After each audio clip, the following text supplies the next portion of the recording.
শেখ হাসিনা হয়তো ক্ষমতা ছেড়ে দিতে পারে, তা হচ্ছে মানে শিওর ছিলাম না, কিন্তু একটা বিশ্বাস ছিল।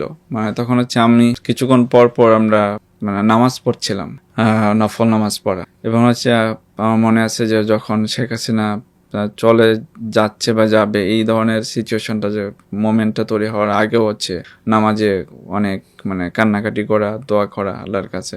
আমরা তো চেষ্টা করছিলাম, কিন্তু ফাইনালি তো আল্লাহর সাহায্য ছাড়া এটা আসলে সম্ভব ছিল না। তো এই মোমেন্টটা, তারপর যখন ফাইনালি আমরা খবর পেলাম যে শেখ হাসিনা পালিয়েছে, আমরা একজন একজনকে আরেক ভাইয়ের সাথে, যার সাথে ছিলাম, জড়ায় ধরে অনেক কান্না করছিলাম।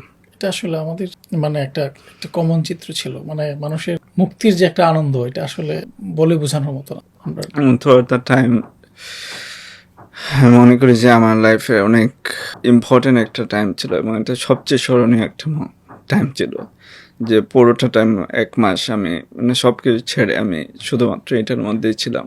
এবং এই যে সেলিব্রেশনের জিনিসটা, যে আমাদের মধ্যে আনন্দ ছিল, পাশাপাশি আল্লাহর প্রতি গ্রেটফুলনেস ছিল, এই জিনিসগুলো, এটাই যে আসলে কত মানুষ কতভাবে চেষ্টা করেছে এবং কতভাবে আসলে কানেক্টেড ছিল থ্রুআউট দ্য মোমেন্ট, এটা আমরা এখন তো ওরকম করে আমরা চিন্তা করি না, বাট চিন্তা করলে জিনিসটা এত বেশি পাওয়ারফুল ছিল যে সবাই সারা পৃথিবী থেকে একসাথে একই সুতায় কানেক্টেড ছিল, যার কারণে এটা সফল হয়েছে।